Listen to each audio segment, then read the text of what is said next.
Know the language. So, లోపలికెళ్ళి ఆమెను చూసి ఆమె మీద తల మీద చేయి పెట్టి ప్రార్థన చేశాడంట. కొద్దిసేపటికి ఆమె కళ్ళు తెరిసిందంట. అప్పటి వరకు ఆమె కళ్ళు తెరిసుండలేదంట. కళ్ళు తెరిసి బిడ్డల్ని, భర్తని చూసుకొని ఏడ్చిందంట. వెంటనే భర్తకు ఒక చిన్న ఆశ కలిగింది. ఈయనెవరో ఆయన చేతుల్లో బైబిల్ చూసి, ఓహ్! ఈయన యేసయ్య బిడ్డేమో అనుకోని లాంగ్వేజెస్ రాకపోయినా మరలా ప్రార్థన చేయమని అడిగాడంట యాక్షన్స్‌తో. మరలా దైవజనుడు కన్నీరు కార్చి ప్రార్థన చేసి ఆమెకి ఆమె తల దగ్గర ఒక బైబిల్ పెట్టి, "నీకు దేవుడున్నాడు, భయపడొద్దు" అని చెప్పి ఏదో ఒక విధంగా యాక్షన్స్‌తోనో, కొన్ని హిందీ వర్డ్స్‌తోనో ఎట్లో మాట్లాడి చెప్పేసి వస్తూ ఉన్నాడు. రాత్రైపోయింది. మరలా ఈ అడవి దాటాలి ఈ దైవజనుడు. ఈ పీటర్ అనే దైవజనుడు. నడుస్తూ వస్తున్నాడు. చీకటిగా ఉంది అడవిలో. ఎక్కడి నుండి ఏ జంతువు వస్తుందో తెలీదు. నైట్ అయిపోయింది. 9 అయిపోయింది. 10 అయిపోతుంది. నడుస్తానే ఉన్నాడు. పొద్దునంతా నడిచి, నడిచి కాళ్ళన్నీ నొప్పులొస్తా ఉన్నాయి. ప్రభువా! నాకు ఓపిక లేదయ్యా నడిచేకి.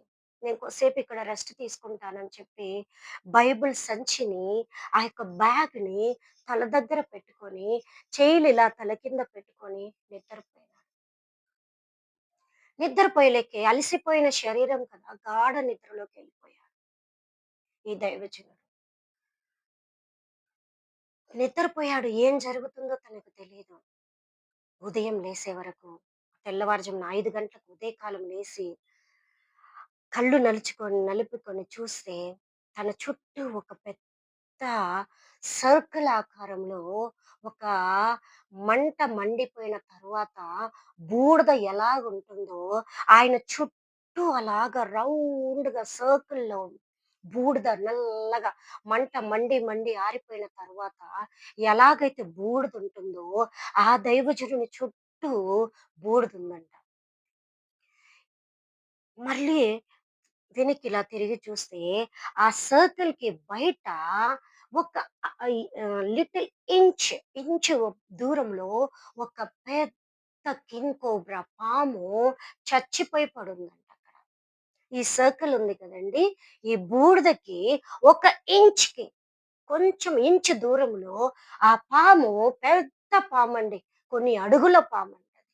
ఆ పాము కింగ్ కోబ్రా నాగపాము.